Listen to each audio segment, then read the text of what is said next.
Hello everyone, welcome to my video.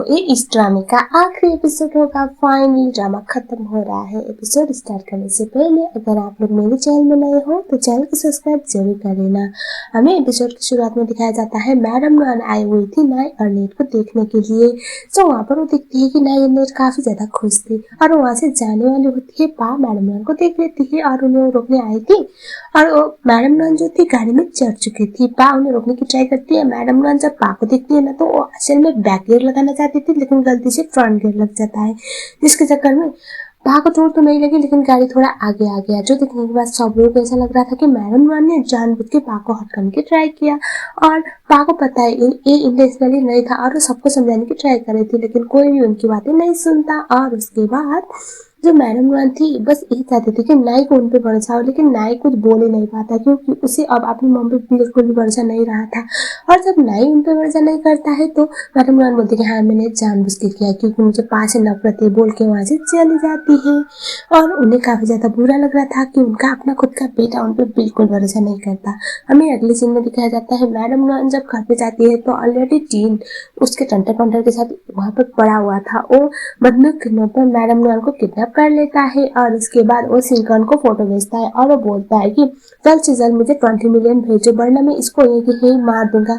ये सब सुनने के बाद सिंकन शॉक हो जाते हैं और उसके बाद मैडम नुआन सिंकन को बोल रही थी कि प्लीज ये जो भी बोलना है वो करो और मेक श्योर कि नाई नेट या फिर किसी को भी मेरे किडनैपिंग के बारे में पता ना चले। ये सुनने के बाद सिंकन बोलता है ऐसा क्यों। तभी मैडम नुआन बोलती है कि मैं उन लोगों को अब परेशान नहीं करना चाहती और उसके बाद वो फोन कर जाता है और मैडम नुआन को ये लोग लेके चले जाते हैं।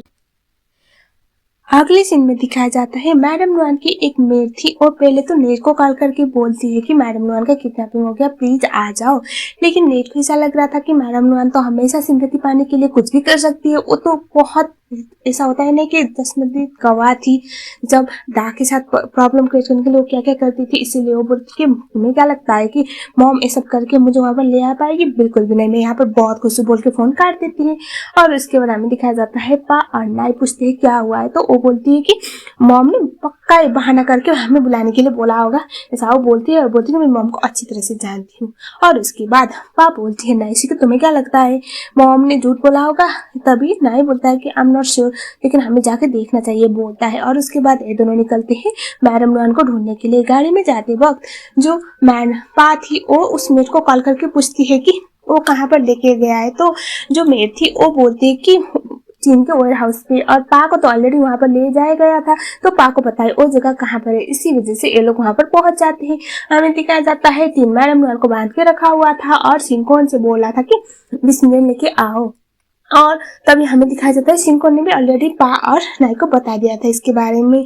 सो वहाँ पर थोड़ा सा चेंज हो जाता है, लड़ाई हो जाती है और मैडम नुआन को गोली लगी थी। जो पा थी वो मैडम नुआन के पास रह जाती है और जो नाई था वो इनके पीछे पड़ जाता है। और मैडम नुआन को फाइनली अपनी गलतियों का एहसास हो गया था और वो पा से अपनी सारी केयर कराए के लिए माफी मांग रही थी क्योंकि उन्हें ऐसा लग रहा था कि जब वो बहुत ज्यादा स्ट्रगल कर रही थी फाइनेंशियली तो उस टाइम पे उसके पास पति था और बच्चे थे तो खुश थी, लेकिन अभी उनके पास सब कुछ है, उन्हें कोई स्ट्रगल करना नहीं पड़ रहा।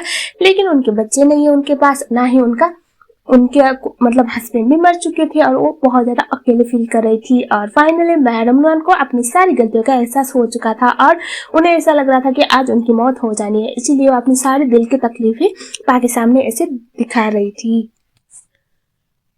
अगले सीन में दिखाया जाता है जो पा थी मैडम नुआन को हॉस्पिटल तक ले जाती है। अब शॉर्टकट में बताऊं तो मैडम नुआन ठीक हो गए और उसके बाद उन्हें अपनी गलतियों का एहसास भी पूरी तरह से हो चुका है, जिसके चक्कर में सब कुछ सॉर्ट आउट हो गया। हमें दिखाया जाता है मैडम नुआन जब घर वापस आती है तो वहाँ पर सिंकन और लीता थे, उनका वेट कर रहे होते हैं। और उसके बाद मैडम नुआन और सिंकन के बीच में जो भी था वो सॉर्ट आउट हो गया और वो पहले की तरह दोस्त बन गए। लीता से भी मैडम नुआन माफी मांग लेती है और उसके बाद वो उसको अपने बेटी की तरह ट्रीट करने लग जाती है। थे। घर के अंदर जाने के बाद ऑलरेडी सबने मैडम नुआन के लिए सरप्राइज प्लान किया हुआ था। नाई और नेट वापस आ गए थे और सारे एम्प्लॉयज भी वापस आ गए थे। तो अब मैडम नुआन का तो ऑलमोस्ट सब कुछ सॉर्ट आउट हो गया। ये सब करने का प्लान असल में पाके पापा का था, जो सुनने के बाद मैडम नुआन खुश हो जाती है और दोनों में सुलह हो गई। हमें दिखाया जाता है सब लोग यहाँ पर सब कुछ सही चल रहा था। तो हमको दिखाया जाता है वो अपने पार्टी पे था, अपने पार्टी पे नहीं अपने ऑफिस पे, और वहाँ पर नाई कॉल करके बोलता है कि लीता अभी मेरे घर पे है, तुम जल्दी से आओ और उसके साथ पैचअप करो। ये सुनने के बाद थोम बोलता है कि आर यू श्योर। तभी जो नाई था वो लीता और निक का एक फोटो खींच के भेज देता है थोम को। थोम तो भागते हुए गया लीता के पास। अब यहाँ पर इम्पोर्टेंट सीन सुन लो। लीता अपने पापा के साथ आ रही होती है। थोम सीधा आके बोलता है कि मैं तुम्हें पसंद करता हूँ। लीता तो शौक हो गई, खुश भी थी, और यहाँ पर सिंको तो देखते ही रह गए थे। और वो बोलता है कि मुझे पता है तुमने मुझे बताया था, लेकिन उस दिन ट्रस्ट में मुझे कुछ समझ में आया ही नहीं, मैं कुछ बोल ही नहीं पाया, इसलिए मैंने अपना रिस्पॉन्स नहीं दिया। आई एम सॉरी, मैंने तुम्हें बहुत ज़्यादा प्रॉब्लम क्रिएट किया होगा, लेकिन मैं तुम्हें बहुत पसंद करता हूँ। आई एम सॉरी, मैंने लेट रिप्लाई किया, क्या तुम मुझे पसंद करती हो। ये सुनने के बाद लीता बेचारी वो हाँ तो बोल ही सकती थी, लेकिन पापा को देखकर ना बहुत शर्मा रही थी। पापा बोलते हैं कि मिस्टर सिंकन, मैं यहाँ पर थॉर्मल बनना नहीं चाहता, तो मैं चला जाता हूँ, बोल के वो चले जाते हैं। और उसके बाद जो थोम था वो लीता को गले लगाता है और उसके बाद लीता को पूछता है कि क्या तुम भी मुझे पसंद करती हो, क्या तुम्हारा वो पसंद करता हो वाला करती हो वाला अभी भी वैलिड है। सुनने के बाद लीता उसे किस करती है, बोलती कि ये है मेरा आंसर। और उसके बाद दोनों एक दूसरे को जोर से गले लगाते हैं। ड्रामे का आखिरी सीन ऐसा था कि जो पा थी उससे नाई सबके सामने प्रपोज करता है, और जैसे ही पा के पापा ने बोला हुआ था ऐसे ही उसी शर्त के हिसाब से मैडम नुआन पा का हाथ मांगती है अंकल नीट से, और वो ओके बोल देते हैं। सब कुछ हैप्पीली एंड 6 साल बाद दिखाया जाता है, जहाँ पर आज निक का बर्थडे था और आज भी जो अंकल नीट और मैडम नुआन कुत्ते बिल्लियों की तरह लड़ते थे, और बर्थडे में कौन बड़ा केक लाया इसी बात के लिए लड़ाई किया करते थे। और तब हमें पता चलता है असल में पाप 3 मंथ प्रेग्नेंट है, तो एक और नया मेहमान आने वाला है। सो ये लोग केक कट करने वाले थे, और जो अंकल नीट थे और मैडम नुआन कुत्ते बिल्लियों की तरह लड़े जा रहे थे। निक पूछता है कि ग्रैंडपा और ग्रैंडमम इतना ज्यादा क्यों लड़ते हैं। सुनने के बाद जो नाई था वो बोलता क्योंकि वो लोग आपसे बहुत प्यार करते हैं। और गाइस यहीं पर दिस ड्रामा एंड्स, मतलब ड्रामा खत्म हो गया। आपको ये ड्रामा कैसा लगा मुझे जरूर बताना। मैं आप लोगों के लिए कोई और ड्रामा लेकर जरूर आऊंगी। अगर आप लोगों के माइंड में कोई ढंग का ड्रामा है तो प्लीज़ मुझे जरूर सजेशन देना, लेकिन प्लीज़ वो एक्सप्लेन ना हो किसी और चैनल पे, या फिर मुझे 29 मार्च तक कोई करना पड़ेगा। मैं तब आप लोगों के लिए बहुत प्यारा सा ड्रामा लेके आने वाली हूँ। चैनल में नए हो तो चैनल को सब्सक्राइब जरूर कर लेना। Thank you so much for watching.